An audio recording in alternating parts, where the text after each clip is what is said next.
아마 25년, 26년, 27년으로 가면서 배터리의 중요한 어떤 수요처는 로봇과 자율주행차일 거예요. 근데 그러려면 거기에 맞는 기술, 거기에 맞는 밀도. 로봇가 배터리로 가려면 아마 LFP 갖고는 안 될걸요. 새로운 시장이 열린다고 봐야 될 거예요. 그러면은 이 LFP를 테슬라나 우리 빅3는 어떻게 지금 대비를 하나? 물론 대비를 하고 있죠. 테슬라가 제일 재밌는데 아시는 대로 이제 테슬라는 이미 전기차 기업이 아니에요. 전기차 기업이라기보다는 종합 에너지 기업이에요. 테슬라가 이런 비전을 제시한 건 상당히 오래됐어요. 이미 그 블루프린트가 나온 걸 보면 이미 뭐 꽤 수년 전에 이런 것들을 다 얘기하는데 이제 전기차에 쓰는 배터리가 있고 또 발전용 전기를 저장하는 그런 배터리가 있고 이제 ESS라고 그러죠. 그것도 있고 또 이제 가정용에 쓰는 게 있고 발전소에 쓰는 게 있고 뭐 메가팩이 있고 파워월이 있고 파워월이 이제 가정용이고 그런 거를 다 이미 비전으로 해놓고 있어요. 그래서 테슬라 같은 경우는 아마 이제 전기차보다 더 크게 볼 거예요. ESS를. 그래서 ESS는 사실은 3원기를 쓸 필요가 없죠. 그래서 이 테슬라가 이미 이거를 2020년부터 CATL하고 협력을 진행을 해오고 있어요. 근데 이게 이제 웃긴 점인데 포드가 뭐 중국 CATL하고 한 건 아시잖아요. 그게 이제 문매를 맞아가지고 IRA에 뭐 위배된다 뭐 그래가지고 중단이 됐다가 축소된 상태로 지금도 하고 있거든요. 포드가 CATL하고 테슬라도 마찬가지예요. 20년에 바이든의 그런 여러 정책에도 불구하고 CATL하고 LFP 협력을 이미 열어놨어요. 그거는 이런 여러 가지를 보는 거예요. 보급형 전기차, 또 ESS, 파워, 메가팩, 또 이제 더 큰 거. 예를 들면 아마 지금 이제 트럼프 되면은 배터리가 가장 진화돼서 들어갈 그 장비가 로봇택시예요. 로봇택시. 그래서 사이버캡이라고 하는 거. 그 사이버캡에는 이제 LFP가 들어가는 걸로 봐요. LFP가 들어가는데 물론 일반 LFP로는 안 되고 뭔가 밀도도 높이고 고사양이 돼야 되잖아요. 이제 그걸 위해서 생각하는 게 4680이에요. 폼 팩터를 바꾸는 거죠. 근데 이 4680 배터리가 어쨌든 좀 지연이 되고 있잖아요. 맞아요. 이 4680 얘기는 이미 뭐 머스크가 얘기한 지가 꽤 오래됐죠. 실제 이제 테스트를 해서 본격적으로 들어간 게 22년이에요. 뭐라 그랬냐면 4680 LFP를 첫 해에 1000개를 만들었다. 23년 뭐 중반쯤에 10,000개를 만들었다. 그래서 24년 말에 1억 개를 만들었다는 거예요. 9천만 개. 셀을. 보통 이제 그 배터리에는 하나 배터리에는 1000개 셀이 들어가거든요. 그러니까 9천만 개를 만들었다는 얘기는 몇 대가 되는 거죠? 배터리 개수로 말하면. 그죠? 9천만 개를 만들었대요. 근데 이게 이제 양산 시점에 좀 가까이 가 있다고 봐야 되겠죠? 4680 LFP가 양산 시점에 가 있는데 아마도 그 지금 이 4680 이거를 네바다에 뭐 공장이 있잖아요. 거기서 하겠지만 파나소닉과 LG가 아마 할 거예요, 이거를. 근데 뭔가 이 수율도 안 올라오고 기술도 충분히 이게 준비가 안 됐다 이렇게 보는 게 맞을 것 같고 이거를 노리는 한국의 또 제4 배터리 기업 뭐 이런 기업들이 있어요. 4680을 노리는 공급을 위해서. 그래서 이제 그게 큰 이슈가 되지 않을까. 아마 뭐 이게 좀 완벽하게 되는 거는 그렇게 오랜 시간이 걸리지는 않을 것 같아요. 올해 안에 될까요? 네. 올해 안에? 글쎄요. 뭐 그거는 단정 짓기는 어렵지만 그렇게 좀 빠른 시기열 안에 네네.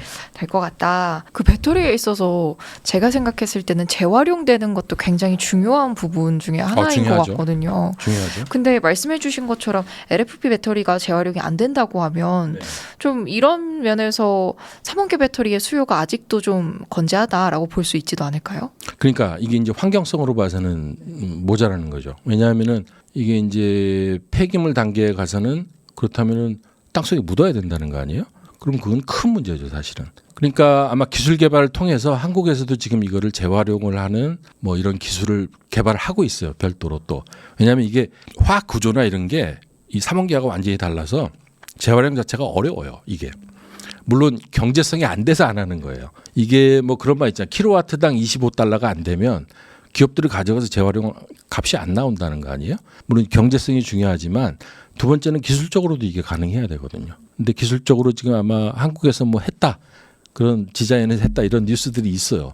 그래서 기술적으로도 중요하고 경제적으로 더 중요하죠, 사실은. 그렇지만 이거를 재활용을 못하면은 환경적으로는 굉장히 큰 문제죠, 사실은. 테슬라 이야기로 다시 좀 넘어와 보면요. 이 원자재 확보 측면에서 테슬라는 좀 어떤 방식을 취하고 있나요? 원자재가 다 중국에 장악돼 있다. 그런 말씀 드렸는데 그러다 보니까 이제 지난 바이든 정부에서는 원자재를 어떤 미국이 관리하는 그런 공급망을 통해서 해라.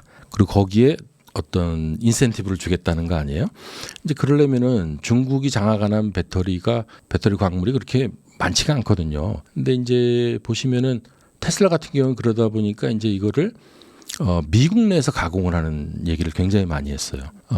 그래서 머스크는 뭐 이제 중국이 아닌 광산에서 채굴을 해서 FTA 국가나 미국의 가까운 국가에서 가공을 하고 그것도 안 되면 그게 이제 캐나다가 되겠죠. 캐나다나 호주가. 그것도 안 되면은 미국 내에서 하는 방안을 생각을 했던 거고 엊그저께 이제 뉴스를 보시면은 이제 현대차가 왜 5종이 IRA 보조금을 받게 됐다 이런 뉴스를 보신 적 있으실 거예요. 근데 어저께 또 뉴스 나온 거 보면은 이 중에 3개가 또 제외가 됐어요. 그러다 보니까 지금 뭐 아이오닉 5나 아이오닉 9 이런 건 다 빠졌거든요. 그러니까 그 말은 뭐냐면 거기 들어간 배터리가 지금 미국이 얘기하는 어떤 탈중국 기준에 안 맞기 때문에 그런 거거든요. 근데 이제 현대차 얘기는 뭐 2분기에는 곧 될 거다. 공급망을 그렇게 뭐 바꿔서 바로 할 수가 있나 봐요.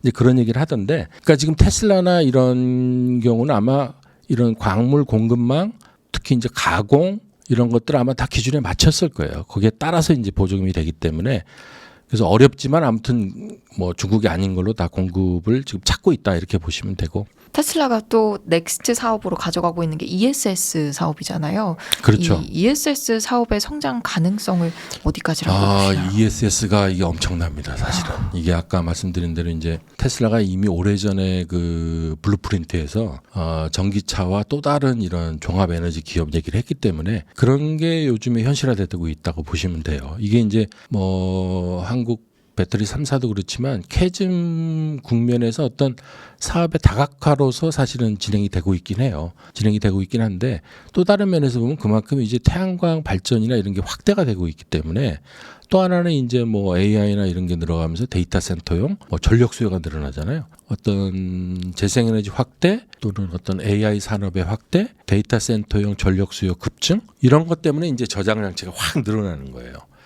그래서 사실은 머스크의 예견은 맞았다 이렇게 보고 다만 이제 현재 보시면은 이 테슬라의 그 영업 구조 중에 전기차 수출 비중이 여전히 85%예요. 아직 ESS나 이런 건 15%밖에 안 되거든요.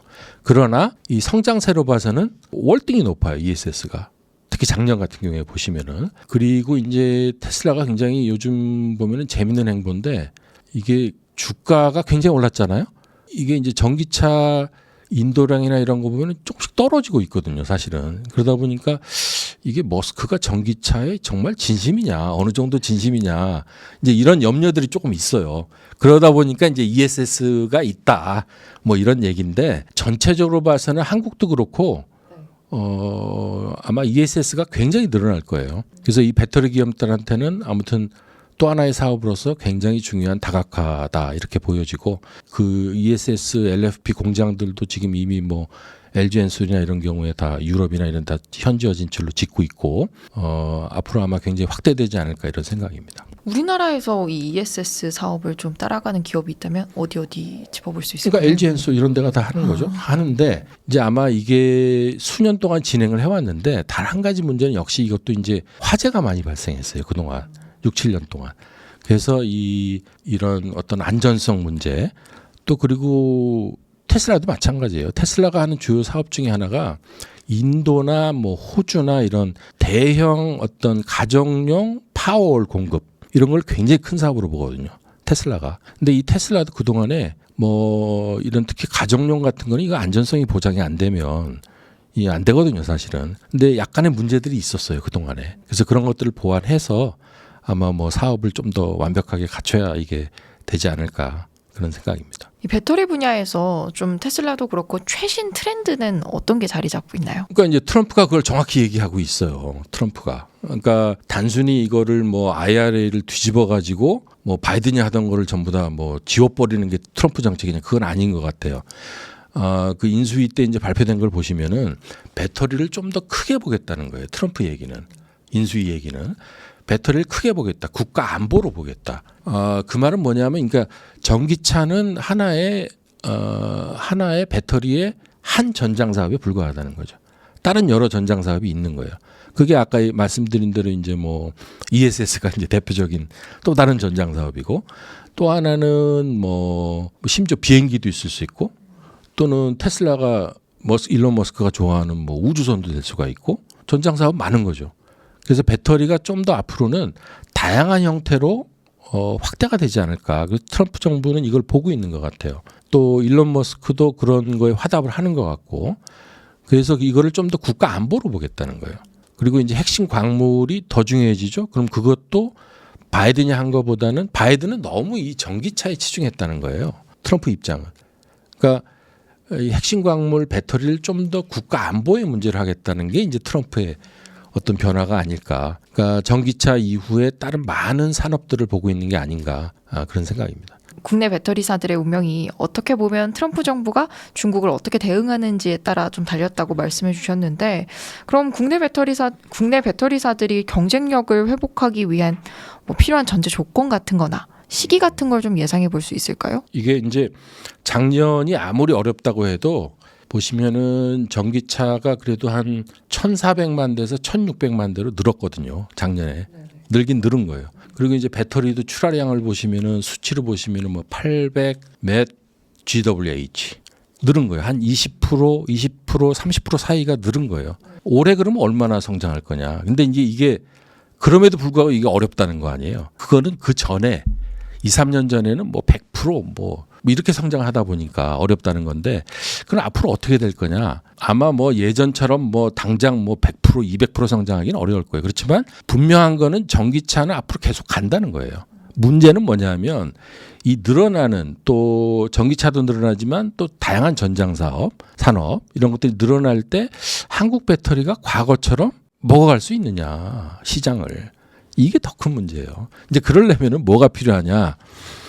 첫째는 유럽에서 미국으로 늘려야 돼요, 시장을.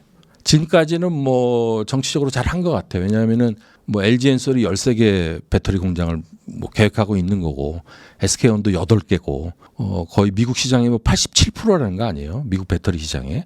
그건 그만큼 한국이 기술력이 입증되고 또 정치적 관계도 뭐 미중 관계에서 제대로 자리를 잡은 거예요. 과연 이거를 트럼프 정부 이후에 계속 할 수 있느냐, 이게 중요한 점이에요. 또 다른 산업으로 계속 늘려갈 수 있느냐. 그리고 더 중요한 거는 지금 LFP 가지고도 계속 지금 중국이 혁신을 해서 새로운 모습을 보여주고 있거든요. 항공기까지도 얘기하는 거 아니에요, LFP 가지고. 근데 아마 이게 이제 곧 다가올 또 하나의 가능성은 제가 보기엔 로봇이에요. 로봇과 자율주행차. 아마 25년의 배터리 산업 또는 26년 더 그렇고, 한국 산업의 어떤 전망을 얘기할 때 빼놓을 수 없는 게, 물론 전기차는 그냥 가는 거고 최소한 30% 성장한다고 보는 거예요. 하지만 그거 말고 아마 25년, 26년, 27년으로 가면서 배터리의 중요한 어떤 수요처는 로봇과 자율주행차일 거예요. 근데 그러려면 거기에 맞는 기술, 거기에 맞는 밀도. 로봇가 배터리로 가려면 아마 LFP 갖고는 안 될걸요, 그때는. 그래서 새로운 시장이 열린다고 봐야 될 거예요. 그래서 그때는 모르겠습니다. 3원계의 어떤 이런 고급 기술이 한국이 더 먹힐 수가 있고, LFP는 한계가 있어요. 사실은 한계가 있고. 왜냐하면 로봇가 뭐 쓰다가 로봇가 중단이 되면 어떻게 돼요? 그죠? 이건 계속 가야 되기 때문에, 또 이제 자율주행차도 그러고. 그래서 그런 거에 어떤 기술적으로 빨리 한국이 뭔가를 보여줘야 된다, 이런 말씀이고, 핵심 광물 소재 너무 중요해요. 너무 중요해. 이거는 아마 바이든 때 얘기하던 이런 거하고는 비교가 안 될 거야, 아마. 그 양이나 뭐 이런 면에서. 탈중국 계속 할 거예요. 그럼 거기에 우리가 대응할 수 있느냐. 우리처럼 지금 중국에 많이 의존했잖아요, 한국이. 탈중국 할 수 있냐. 또 북미 시장 잡을 수 있냐. 유럽 시장 많이 놓쳤거든요. 북미 시장 잡을 수 있냐. 지금 잡아놓은 배터리 계획 뭐 취소하고 뭐 그러잖아요. 계속 할 수 있냐. 또 그런 사양, 새로운 사양에 적응할 수 있냐. 그렇게 되면 이제 그게 전고체라는 건데, 양극재도 좀 바꿔보고 음극재도 뭐 실리콘 이런 걸로 바꿔봤는데, 결국엔 최종 아마 이 게임 체인저는 전고체일 거예요. 전해질을 바꾸는 거예요. 현재 액체에서. 이제 그 기술이 사실은 이런 자율주행차와 어떤 로봇의 시대에 거기에 필요한 배터리 시대에 적합한 기술일 거예요. 그래서 그거를 언제 누가 먼저 잡느냐. 그럼 기술적인 측면 외에도 뭐 말씀해주신 북미 시장을 공략하기 위한 뭐 K 배터리 기업들의 전략이 좀 따로 있을까요? 첫째는 탈중국. 탈중국. 그리고 두 번째는 핵심 광물 확보.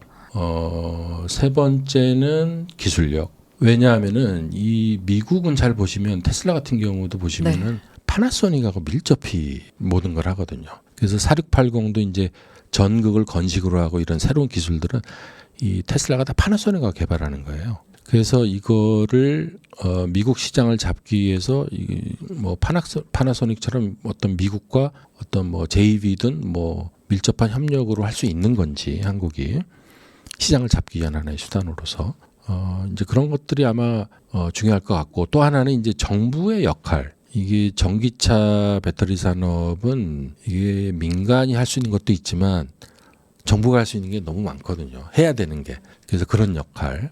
또 트럼프 정부에는 또 그런 게 더 중요하기 때문에 그래서 그런 역할들이 다 조화가 돼야 이 아까 말씀드린 대로 이제 25년이라 봐야 이제 게임이 막 시작된 거예요. 30년으로 가고 35년으로 갈 때 과연 한국이 현재보다 어떤 모습으로 있을까? 이게 반도체처럼 가다가 이게 또 꺾어지는 게 아니냐. 근데 지금 미국이나 중국은 잘 보세요. 이게 1, 2년 만에 확확 바뀌거든요. 모습이. 그럼 예를 들면 뭐 2, 3년 뒤에 전기차 배터리 산업은 어떻게 돼 있을까? 트럼프가 끝날 때 어떻게 돼 있을까? 많이 바뀌어 있을걸요. 많이 바뀌어.